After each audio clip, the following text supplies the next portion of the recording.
तलवारबाज बहू। बचपन का शौक समझ निक्की के घर वाले उसका एडमिशन फेंसिंग कोचिंग में करा तो देते हैं, पर कुछ सालों बाद वही शौक जब उसका जुनून और सपना बन जाता है तो सब उसके खिलाफ हो जाते हैं। और लड़की के हाथ में तलवार दो ना, अब मैडम तलवारबाज बनना चाहती है। बच्ची का शौक समझ दाखिला करवा दिया, क्या पता था ये सब देखना पड़ेगा। अरे बहुत हो गई तलवारबाजी, आज से तू सिर्फ रसोई और बेलन देखेगी। पर मम्मी पापा, फेंसिंग भी फुटबॉल और क्रिकेट की तरह एक स्पोर्ट है। थोड़ी और प्रैक्टिस के बाद मुझे स्टेट, फिर नेशनल और फिर इंटरनेशनल खेलने का मौका भी मिल सकता है। निक्की की बात से भड़के हुए घर वाले आगे कुछ सुने या समझे बिना उसके घर में रहने का ऐलान कर देते हैं, जिसके कुछ हफ्तों बाद निक्की की आयुष के साथ शादी हो जाती है। ससुराल पहुंचने के कुछ दिनों बाद बहुत हिम्मत के साथ निक्की फिर वही फरियाद लिए इस बार अपनी सास के पास जाती है। मम्मी जी, क्या मैं कोचिंग दोबारा शुरू कर सकती हूँ? कैसे कोचिंग? तेरे मम्मी पापा ने तो हमें किसी कोचिंग या पढ़ाई के बारे में नहीं बताया। वो पढ़ाई नहीं, फेंसिंग की कोचिंग है। और देख, अपने अंग्रेजी के बड़े बड़े शब्द ना मुझसे ना बोला कर, सीधे सीधे बता कि ये फेंसिंग है क्या। मम्मी पापा के साथ अपने एक्सपीरियंस के बाद निक्की कोई रिस्क ना लेते हुए सास से झूठ बोल मंजूरी ले लेती है, और इसी के साथ निक्की के सपनों की दुनिया शुरू हो जाती है, जिसमें अब वो सुबह उठ जल्दी जल्दी घर का सारा काम खत्म करके ज्यादा से ज्यादा समय अपनी फेंसिंग प्रैक्टिस में बिताने लगती है। इसी तरह महीने बीत जाते हैं। वाओ, आई कांट बिलीव, जो सपना एक बार नामुमकिन लग रहा था, आज मैं उससे सिर्फ 2 हफ्ते दूर हूँ।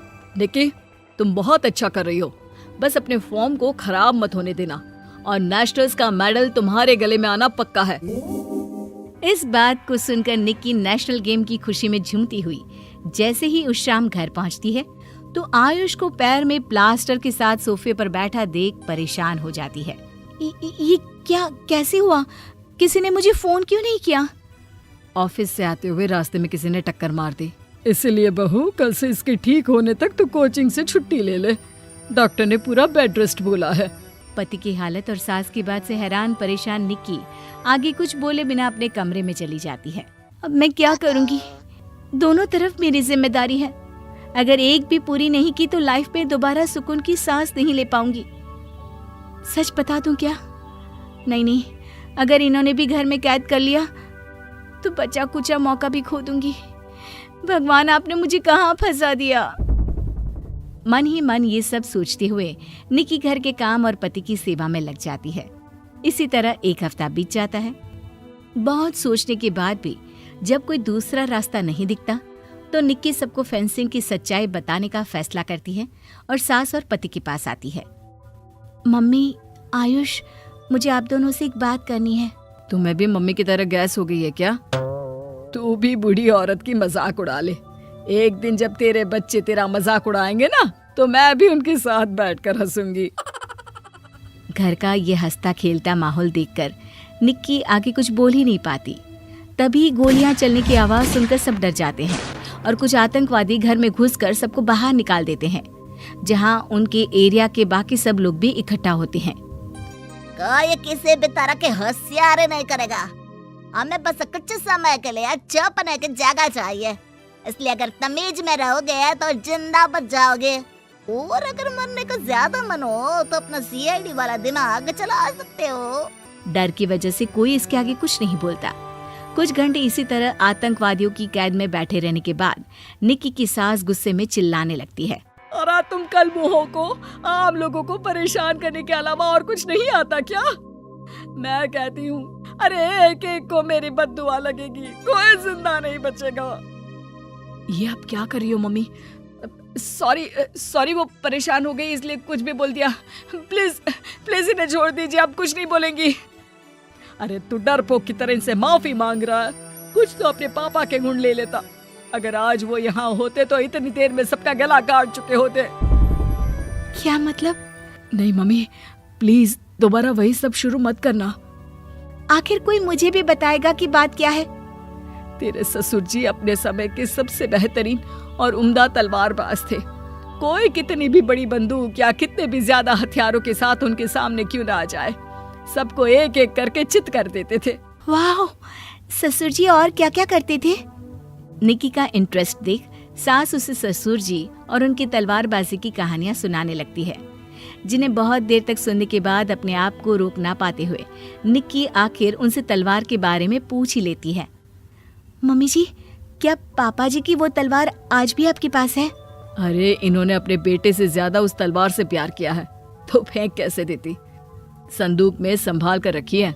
आयुष की बात सुन निक्की की आंखें चमक उठती हैं और वो सब कुछ भूल तलवार निकालने की बात कर बैठती है, जिसे सुन बाकी दोनों की आंखें फट जाती हैं।